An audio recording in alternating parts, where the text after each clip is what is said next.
Welcome to Living the Smarter Science of Slim, where we provide a scientifically proven lifestyle for long-term health and fat loss by eating more and exercising less, but smarter. Eat smarter, exercise smarter, live better. I am so ready for that. Hey everyone, welcome to another Smarter Science of Slim podcast. Jonathan Bailor here, along with my fabulous co-hosts.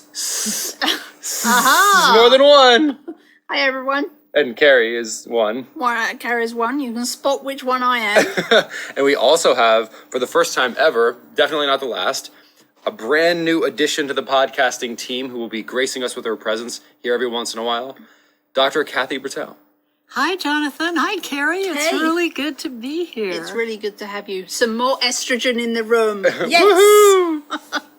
So, Dr. Kathy is here. I'll let her tell you a little bit about herself, but she is helping us to, we've got a wonderful community on the Smarter Science of Slim website. You can find it at smarterscienceofslim.com/community. Totally free. A lot of great questions and answers going on. And sadly, I have run out of time and been unable to keep up with all the questions and answers. But Dr. Kathy has been kind enough to be an awesome moderator, an awesome facilitator, and then to bring to our little podcasting world questions that may need our unique insights. And that's why she's here, and it's going to be awesome. Kathy, tell the listeners about yourself. Well, I'm a specialist in physical medicine and rehabilitation.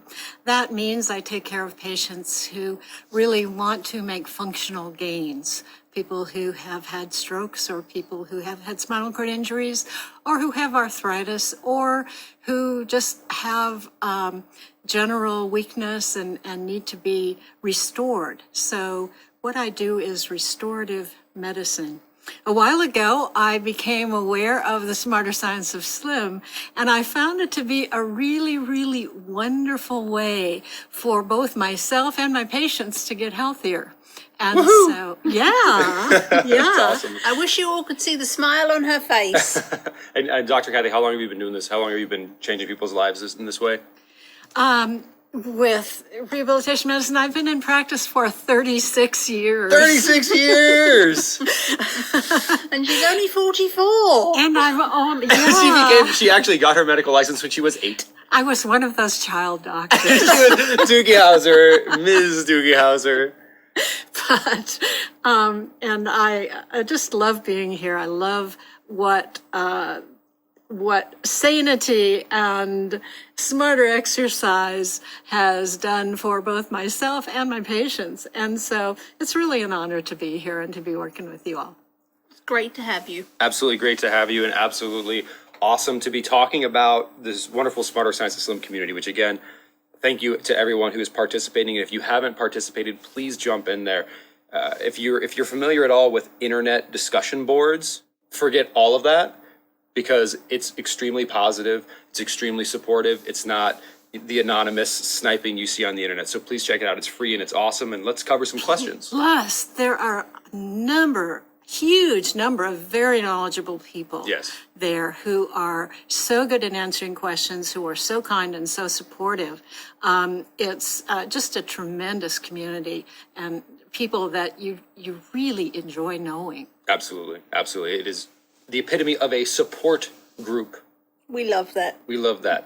Questions from said support group. Okay, well, Cookie Cat from Germany writes that she's eating about 1 gram of protein per pound of body weight, but it really seems like a lot to her, and she's concerned that this might have some adverse health effects, particularly for her kidneys. She'd like some reassurance that this level of protein is okay. So in terms of reassurance, the good news is we have lots. Not only is there 1 or 2 chapters in the Smarter Science of Slim dedicated to the distillation of no less than hundreds of studies showing that there is very, very little, if anything, for normal individuals to be worried about here, but I also just blogged part 2 of a 3-part series on protein, talking about the benefits and risks or lack thereof for normally functioning individuals. So as long as you're eating an otherwise sane diet, practicing an eccentric exercise routine, and consuming a sufficient amount of fluids, and are otherwise normally healthy, you're all good. Dr. Kathy, what about for those people who are not otherwise healthy? Well, One thing that I would add is that there are a couple of groups of people who really do need to limit the amount of protein that they eat. One of those is people with severe liver disease. Now, these folks are generally very, very ill, and so they really wouldn't be doing Smarter Science of Slim, and they're on a very, very special diet, wouldn't be on a fat loss program. The other group, many of whom will be interested in fat loss, are people who are very obese and diabetic, who might have abnormal kidney function or who are on dialysis. They, of course, need to be very closely monitored and follow the dietary advice of their medical care team. But assuming you do not have these conditions, eating the amount of protein we're talking about, which is anywhere between 1 and 200 grams of protein. There's a rough guideline in the Smarter Science of Slim that says approximately a gram per pound of body weight that assumes a non-morbidly obese individual. If you weigh, let's say, 400 pounds, no one's recommending that you eat 400 grams of protein. I'd say the upper bound for a normal individual would be about 200 grams. Absolutely. And as we talk about, trying to get those in 30 to 50 gram doses is also very important to maximize muscle protein synthesis, as well as satiety, and to minimize potential gastrointestinal distress if one consumes too much protein in a single sitting, such as farting and so on and so forth. Yeah. Don't want that. Don't want that if you really want to live with people. Yes. But please do, yeah. just if you have any remaining concerns, there is we did a previous podcast all about protein, 1 or 2. Listen to that. A lot of great stuff. Check out Smarter Science of Slim last 2 blog posts. Well, by the time this airs, search for protein on the website. There's a bunch of information, and check out the book. It'll put any fears you have to rest. Don't take my word for it. The research is quite clear. All right. I love protein, you know that. I do too. Yeah. Well, Urze from Australia is finding she's not able to eat the 1 gram of protein per pound recommendations plus 10 servings of non-starchy vegetables. She just can't stuff that much food down. So she wonders if this is a problem, and kind of wonders how she should deal with this.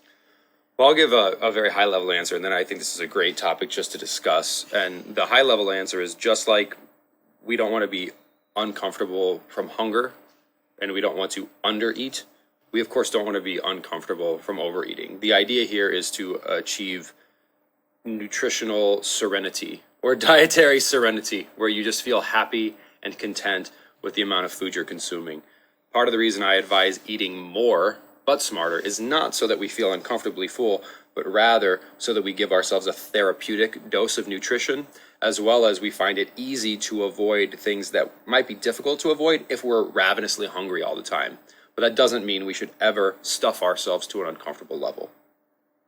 I think one of the other keys is remembering to eat frequently. Mm-hmm. Sometimes if you get busy, you'll have breakfast at 6 a.m. and not think of eating until noon, mm-hmm. at which time you'll be way too hungry, mm-hmm. and really then won't be eating enough protein, enough non-starchy vegetables. If you can have that nice snack about 10 a.m, yep.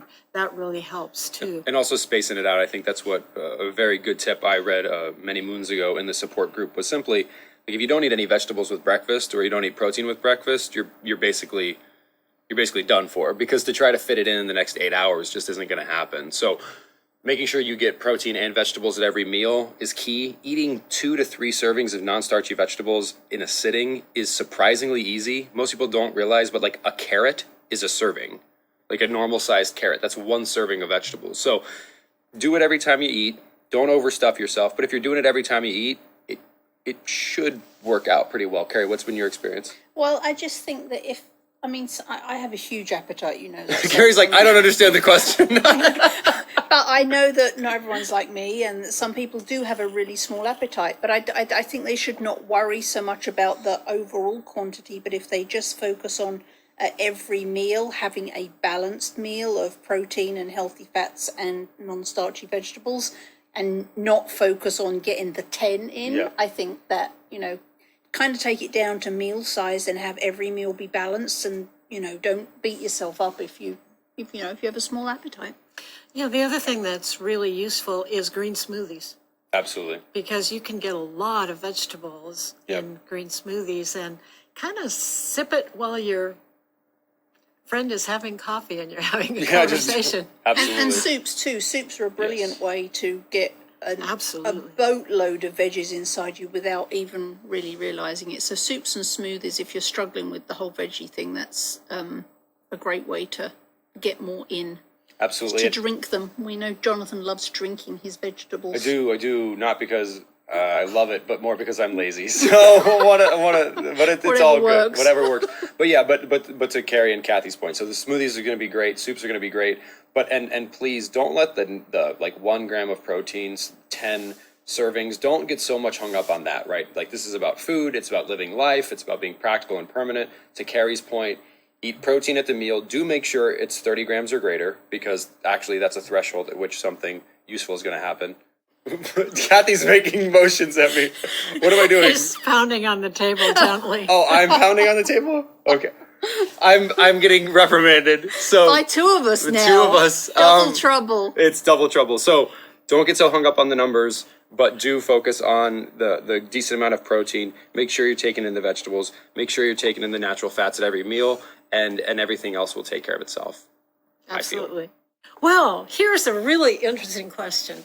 AMO is wondering about that rat study that you cited in the book, where the one group of rats was given normal quality food, another was given a low quality food, and a third normal quality food laced with quinine. He wondered what was the mechanism of the quinine laced food rats having a lower weight and a lower set point in all the experiments.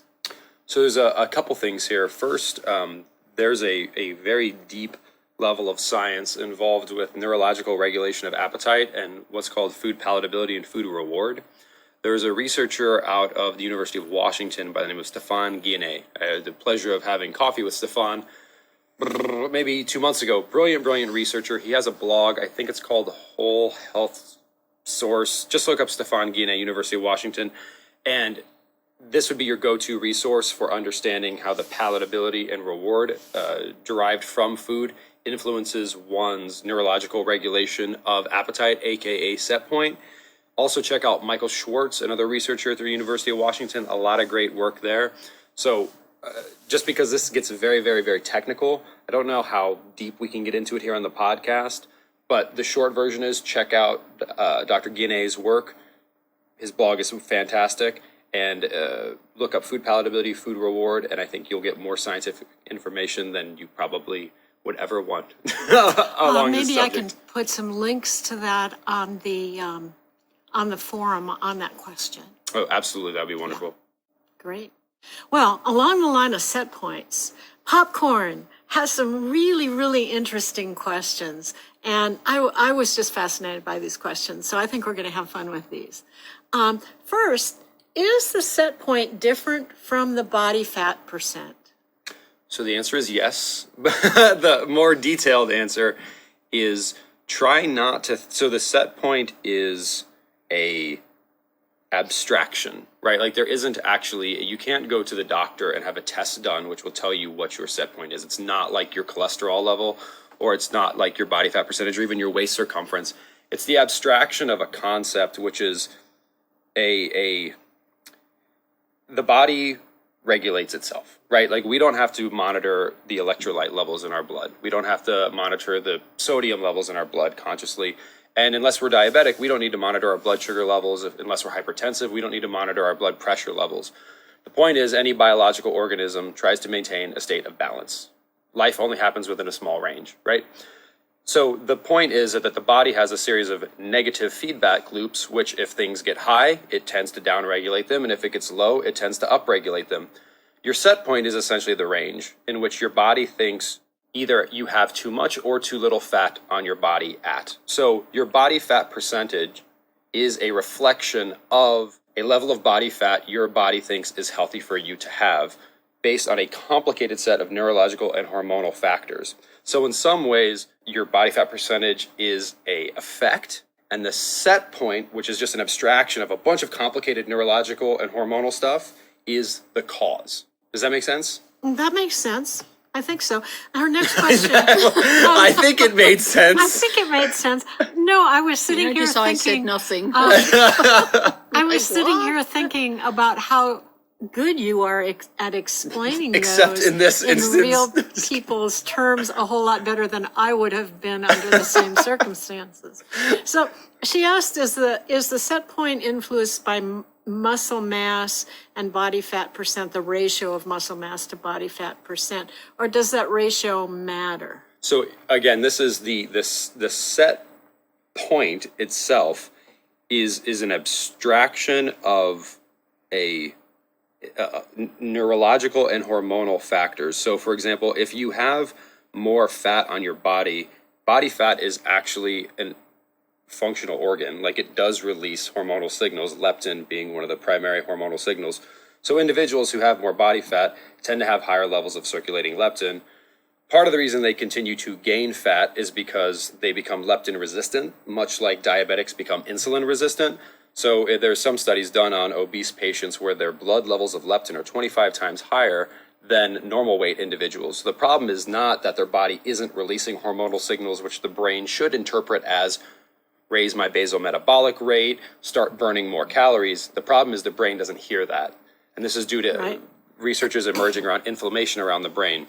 So that this is it's a complicated area, which is why I generally just say there's a set point, meaning your body is smart. You don't need to manually balance calories.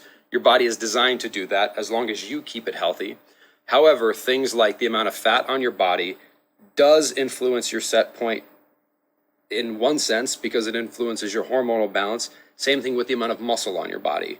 So does it in any way that is practical or meaningful to us? Meaning, should we change our lives in some way based on that knowledge? No, right? So it's just, if you want to influence your set point, which again is just an abstraction of a bunch of complicated stuff, eat sane foods to drive the hormonal change, which will change your set point, and do eccentric or any exercise that's going to work your deepest muscle fibers, your type 2 and your type 2B muscle fibers specifically, and you will lower your set point. Great. You just answered her next question, which was what tells the body to find another set point. That's perfect answer. Well, and then but I do want to dig into that if you don't mind, real Sure. quick, Dr. Kathy, and that's the importance of hormones. I think cannot be understated. And let me give an example, which is somewhat may sound odd, but I think we can all relate to it.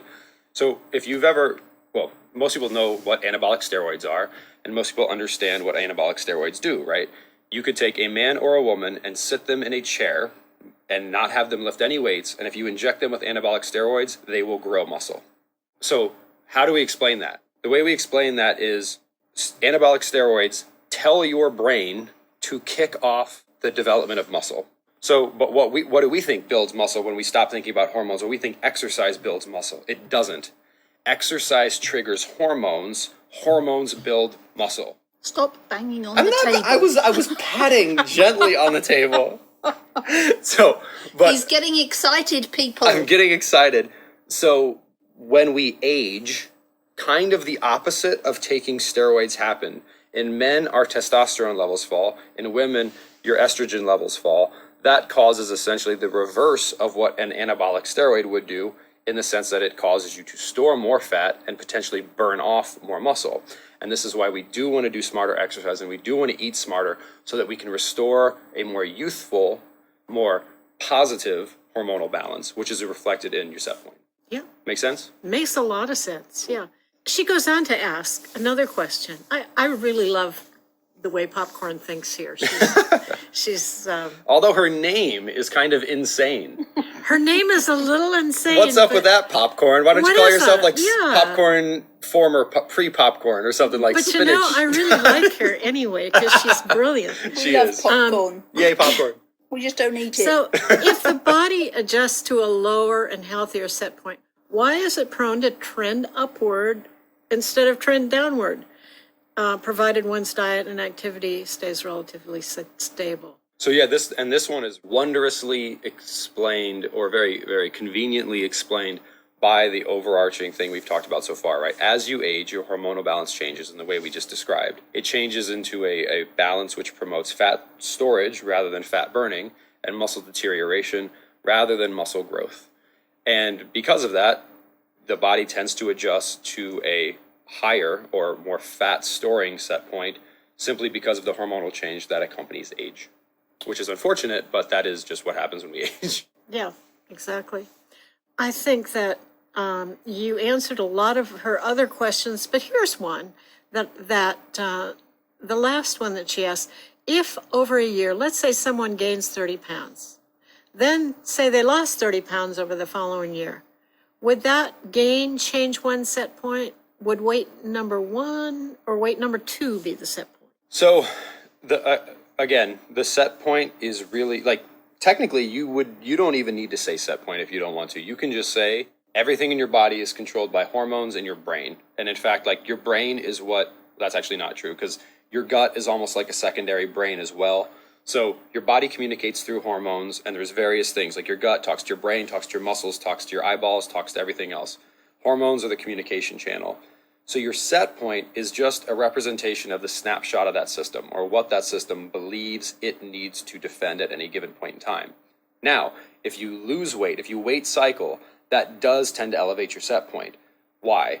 Because your body is put in a state where it knows that it can be put at any point in time into a state of starvation. Your body doesn't want to die. If your body thinks at any point in time it could be starved, it will naturally tend to maintain a higher set point weight to protect you should you starve again in the future. This is kind of a funny analogy, but imagine you're the mayor of a city, and imagine the city has a horrible snowstorm, and imagine you believe that more snowstorms will come in the future.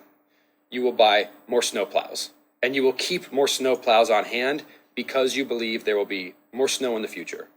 So if our forecast for the future has a high likelihood of starvation, because historically it has, our body's going to buy more snowplows, aka store more fat, to protect us in the incidence of starvation.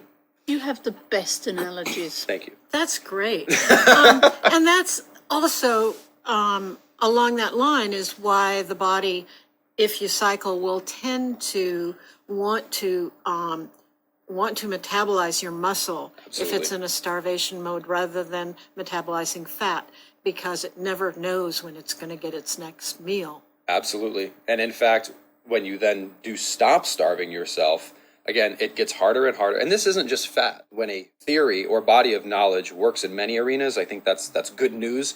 If you look at muscle mass, if you are a man and you're trying to gain muscle, you will reach a point at which you'll notice that no matter how hard you train and how much protein you eat and how much sleep you get, you stop growing muscle. There's really nothing more you can do unless you took anabolic steroids. So your body has an upper bound to the amount of muscle it wants to gain. It has a lower bound to the amount of fat it wants to store. So if you start to hit that lower bound because you're starving yourself, your body's going to say, and that lower bound is going to raise because, again, it wants to protect itself. So if you do starve yourself and then you do go off of that starvation diet, it's called fat superaccumulation. It's been studied extensively. Your body will do everything. It will literally direct all of its energy to keeping your metabolism suppressed so that it can store all of the now excess calories as body fat, which is bad news. Absolutely. Well, should we move on to exercise? Well, can I do my little blurb about set point? Please do. So I was reading these questions beforehand, and I probably should have started with this analogy because I think it might help. It's one that I explore a little bit more in my next book. But again, we talked about earlier, what is a set point? The set point is just a range in which your body tries to operate. It's a self-regulating system. Think about your set point weight a bit like your set point body temperature. The only problem with this analogy is we all have the same body temperature set point, essentially. We don't all have the same body fat set point. But when you have your temperature, 98.6 degrees, when does your temperature go up and stay elevated? Well, it goes up and it stays elevated when the body breaks down, when the body becomes sick or broken in some way.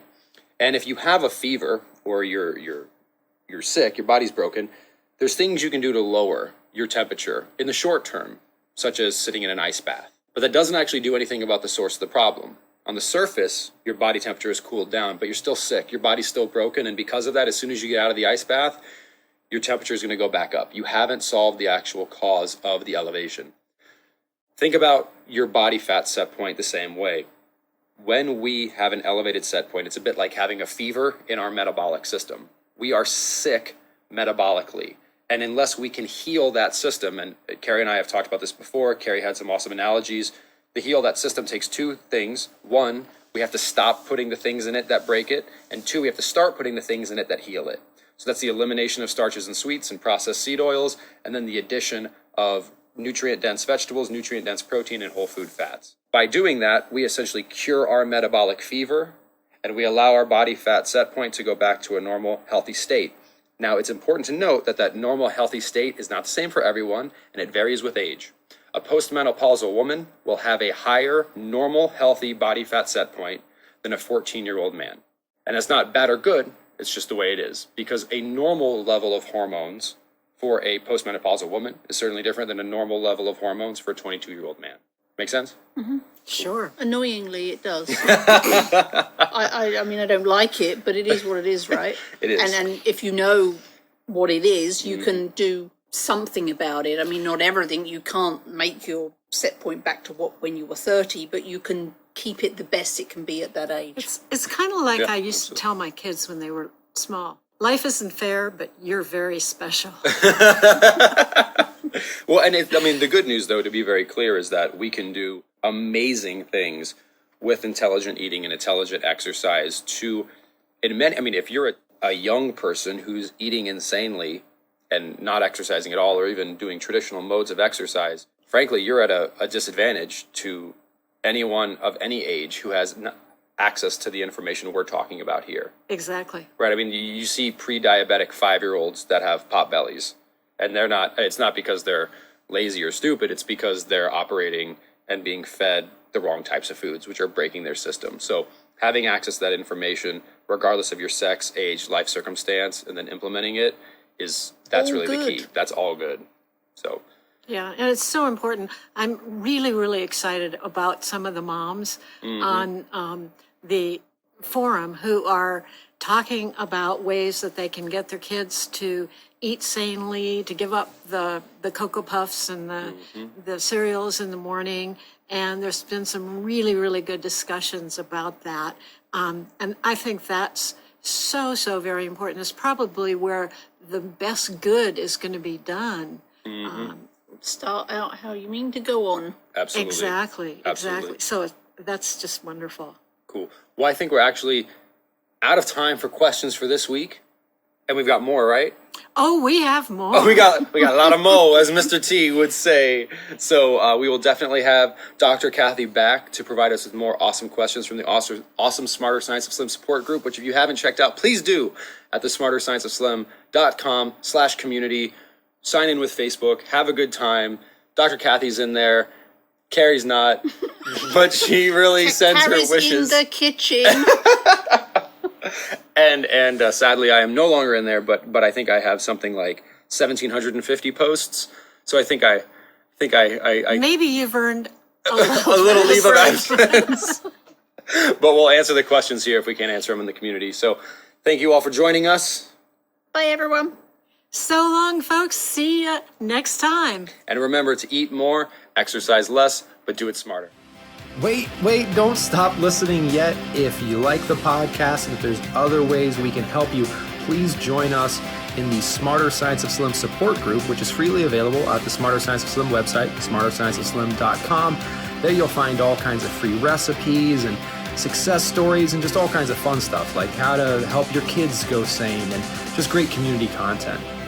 And just one last thing before you go, if you wouldn't mind heading over to iTunes and up onto Amazon.com and leaving us a review, and then going over to Facebook and liking us, we would hugely appreciate it.